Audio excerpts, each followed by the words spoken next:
Бәріңізге сәлем, бұл Алтын балық каналы. Осыдан 20 жыл бұрын тек қана байлар сатып алып жүрген көліктерді қазір қарапайым адамдардың өзі сатып алып жатыр.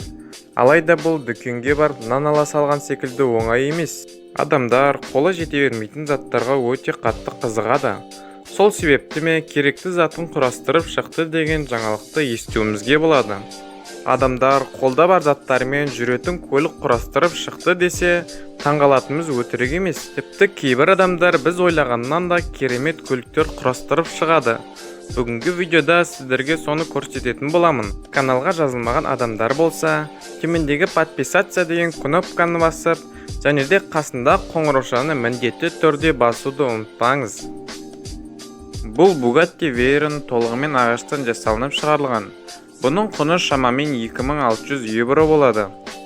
Бұл көлік Индонезиядағы Байалали деген қалада жасалынып шығарылған. Сіздерді бұл таңғалдыратын шығар. Өйткені Bugatti Veyronның түпнұсқасы мен үлкендігі бірдей, және де әрбір бөлшегі бірдей жасалынған. Ішінде рөлі және де тағы басқа керекті құралдары бар. Бұл машинаны айдауға да болады. Орындықтары болса қозғалмалы қылып жасалынған. Оны жасап жатқан адамның айтуынша, бұл тапсырыс Германиядан берілген, және де тапсырыс беруші адам өзінің құпия қалуын сұраған. Бұл жасалынған Bugatti алдыңғы немесе соңғы жасалынып жатқан көлік емес. Оның алдында да басқа да көліктер жасалынған.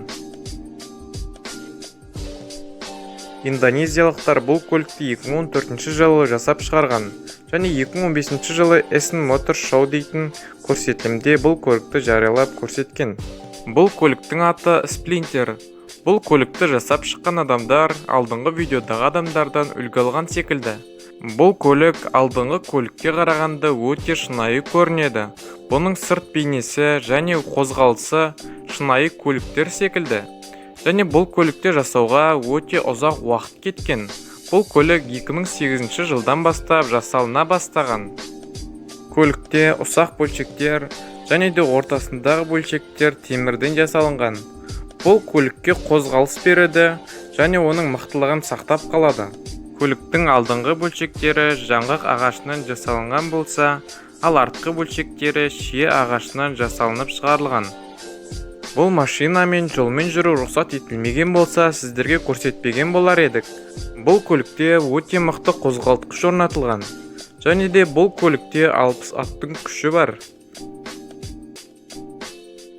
Lamborghini, Porsche, Bugatti бұл машиналарды ең бай адамдар ғана сатып алады.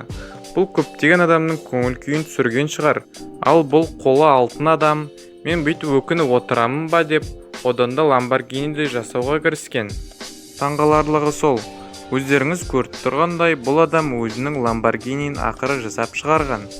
Әрине, бұл көлікті жасау оңай бола қойған жоқ. Бұл көлікті жасау үшін көптеген қаражаттар және ізденіс керек болды. Бұл адам көліктің үлкен бөлшегін қоқыстан тауып, оған керекті пішін берген. Бұл қолдан жасалған көлік өте қатты ұқсамаса да, таңғаларлықтай болып және керемет қылып жасалынған. Бұл көлікті жасауға шамамен $10,000 жуық ақша кеткен. Porsche және Ferrari көліктерін жасап шыққан бұл адам өте түп нұсқасына ұқсайтындай қылып жасайды. Әлемдегі ең жай қозғалатын машиналар. Бұл машиналарды осы адам жасап шығарған. Бұл Ferrari'дің көшірмесі Faraday Farfel FFX деген атқа ие болған. Және де Porsche'ның көшірмесі Ferdinand 3 RS деген атқа ие болып, өте керемет көліктер жасалынған. Бұл көліктер қозғалған кезде оларда жеңішке дөңгелек орналасып, және жаймен қозғалғандықтан басқа адамдарды өте қатты таңғалдыра қоймайтын шығар. Бұлардың жаймен қозғалуының себебі, бұлар дәл велосипед секілді жасалынған. Бұл көлікті жасауға шамамен 13,000 евро ақша кетті, және де мыңдаған сағат тоқтаусыз еңбек. Бұл көлікті жасауға көптеген пластикалық трубаны пайдаланды, және де оның сыртынан алюминий фольгамен орап, өте керемет көлік жасап шығарды.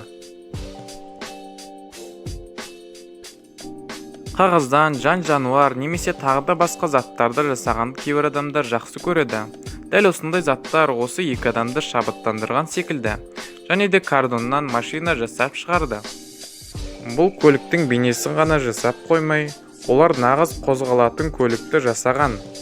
Бұл көлікті жасауға 3 айға жуық уақыт кеткен.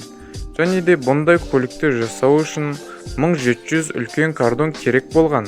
Бұндай кардондардың жабысуына 10 минут уақыт кетеді. Және де бұндай кардондар әрбір бөлшегінде орналасқан. Көлік мықты берік болуы үшін алюминийдің үстіне кардондар жапсырылып, өте мықты бекітілген. Бұл видеоны көріп отырған кезде тағы да басқа қандай заттардан машина жасауға болатынын сізге ой келген шығар. Онда өзіңіздің ойыңызды комментарийға жазып кетіңіз. Және де видео ұнаған болса лайк басуды ұмытпаңыз. Мына жерге шыққан видеоның үстінен басып, керемет видеоны көріп кетіңіздер.